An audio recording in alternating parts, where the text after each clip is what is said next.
Welcome back to Market Day Report. I'm Chris Swift, sitting in for Scott Shellady this afternoon, or this morning still. I guess it is still morning, and it has been a volatile morning so far. We've seen grain prices plus on the day, negative on the day, and with the weather really being hot, it doesn't look like we're going to see any reprieve in that whatsoever. So let's take a look at our corn board this morning and see how we're carrying on through mid-morning. I have the still a little bit lower this morning. September corn down 3.5, 5.36 3/4. Our new crop December down 2 3/4, 5.45 1/2. And going out to next year with that full carry charge to the July at 5.64 3/4, down 2 1/4. The soybean market this morning has been all over the place and now down on the day. I've got the September soybeans down 11.5, 14.57 even.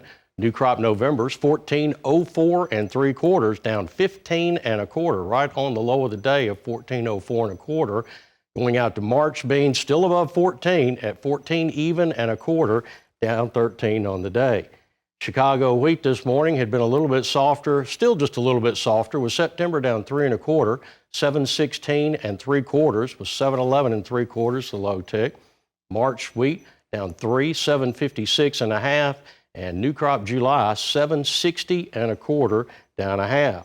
Our hard red winter Kansas City wheat, a little bit softer. Oh, it's now plus on the day. September up 2 1/4, 8.67 1/2.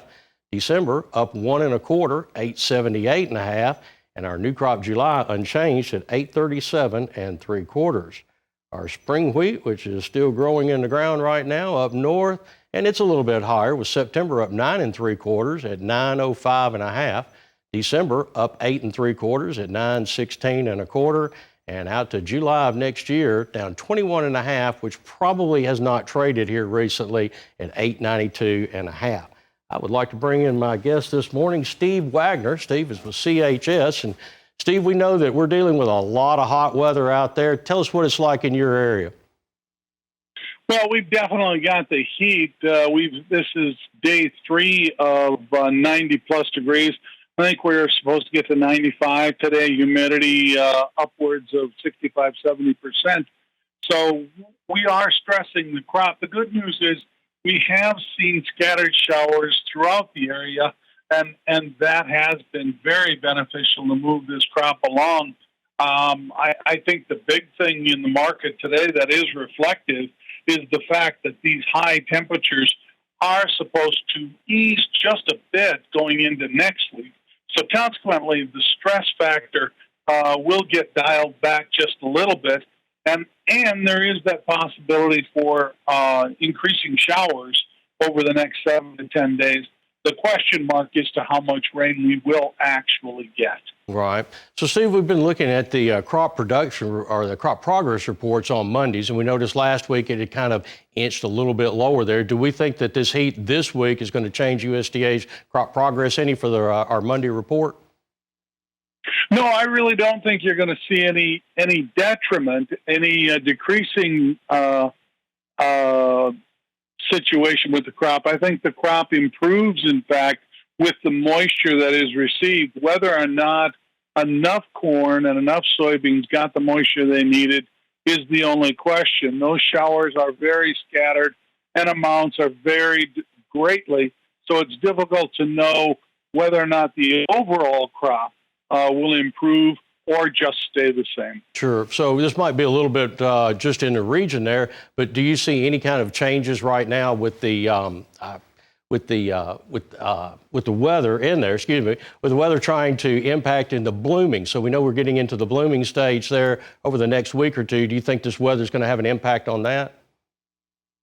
Yeah, I don't. I actually think the weather is going to go from being detrimental this week to beneficial next week. And so with the heat, soybeans love the heat. And with the rain that we've recently got, our beans are blossoming just very nicely. The crop looks very good and is progressing nicely. So I think actually the bean crop in our area is going to improve, not dramatically, but maybe a couple of percent. Sure. And your spring wheat area out there, we saw that spring wheat was up just a little bit when some of the others were not quite as strong. Does the spring wheat look pretty good in your area as well? Well, that's the thing. The wheat tour is going on right now. It runs through today, and then tomorrow the final numbers are going to come out. And I think what it's going to tell us is the yields are not as good as expected.